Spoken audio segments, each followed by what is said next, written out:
আসসালামু আলাইকুম। সবাই কেমন আছো? ফুডি কর্নারে সবাইকে স্বাগত। আজকে আরও একটা নতুন ভিডিও নিয়ে হাজির হলাম। সামনে রোজার মাস, তাই ইফতারিতে মুচমুচে যদি এরকম চপ বানানো যায় তাহলে কেমন হয়। চলে যাব মূল রেসিপি।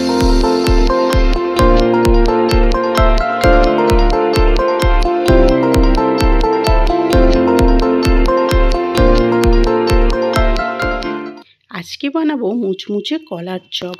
তাই এখানে দুটো কলা আর দুটো ছোট ছোট আলু নিয়েছি। এগুলোকে আমি আগে থেকে সিদ্ধ করে নিয়েছি। সিদ্ধ করে ঠান্ডা হয়ে যাওয়ার পর এগুলোকে আমি একটা মিক্সিং বোলে ছাড়িয়ে নিয়ে সুন্দরভাবে ম্যাশ করে নেব। ভালোভাবে এটাকে ম্যাশ করে নিতে হবে। ভালোভাবে ম্যাশ করা হয়ে গেলে এর মধ্যে দিয়ে দেব পেঁয়াজ কুচি, লঙ্কা কুচি, রসুন কুচি আর আদা কুচি। তোমরা চাইলে এগুলোকে পেস্ট বানিয়েও দিতে পারো। সমস্ত উপকরণগুলোকে এই কলা আলুর মধ্যে ঢেলে দেব।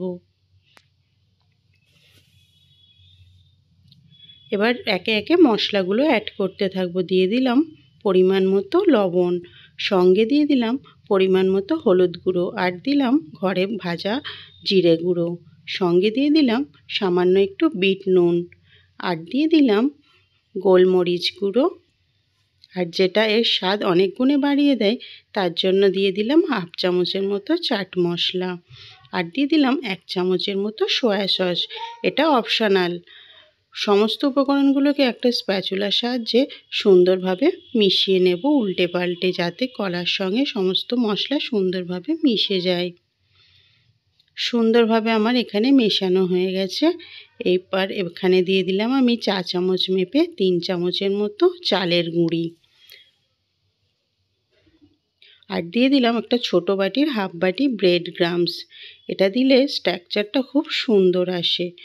হাতের সাহায্যে সমস্ত উপকরণগুলোকে আবারও সুন্দরভাবে মাখিয়ে নেব। এটা দিলে একটা টাইট ডো মতো তৈরি হয়ে যায়। দেখো কত সুন্দর রেডি হয়ে গেছে।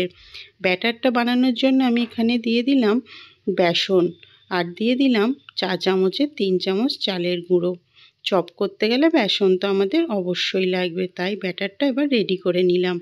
দিয়ে দিলাম পরিমাণ মতো লবণ, আর দিয়ে দিলাম চিলি ফ্লেক্স, আর সঙ্গে দিয়ে দিলাম কিছুটা ধনেপাতা কুচি। সমস্ত উপকরণগুলোকে বেসনের সাহায্যে সুন্দরভাবে মিশিয়ে নেব, আর নর্মাল পানি দিয়ে একটা সুন্দর ব্যাটার বানিয়ে নেব।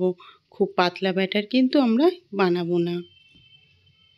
দেখো ব্যাটারটা কীভাবে কতটা থিকনেস আমি রেখেছি। এরকম কিন্তু ঘন ব্যাটার তৈরি করতে হবে যে কোনো চপ বানাতে গেলে। হাতের তালুতে আমি সামান্য একটু তেল নিয়ে নিয়েছি, আর হাত দিয়ে মুঠো মুঠো করে হাতে চাপ দিয়ে সুন্দর একটা চপের আকার দিয়ে নিলাম।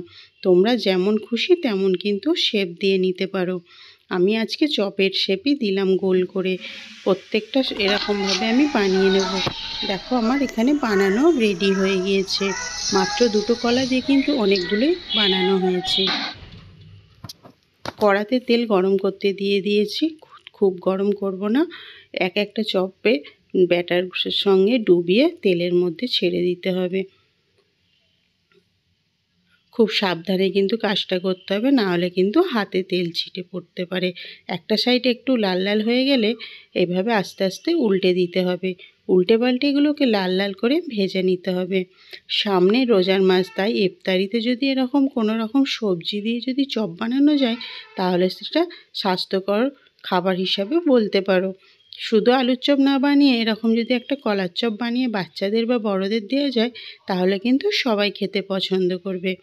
দেখো এরকম উল্টে পাল্টে লাল লাল করে ভেজে নিতে হবে সমস্ত চপগুলোকেই। তোমরা বন্ধুরা আমার ভিডিওটা কেমন লেগেছে তোমরা কিন্তু কমেন্টে অবশ্যই জানিও। আর আমার চ্যানেলটি নতুন, তাই তোমাদের কাছে সাবস্ক্রাইব করার অনুরোধ রইল। আর যদি এরকম নতুন নতুন ভিডিও পেতে চাও তোমরা, তাহলে কিন্তু নোটিফিকেশানটা অন করে দিও, যাতে ভিডিও দেওয়ার সঙ্গে সঙ্গে তোমাদের ফোনে পৌঁছে যায়। প্রতিটা চপ আমি এরকম উল্টে পাল্টে লাল লাল করে ভেজে নেব।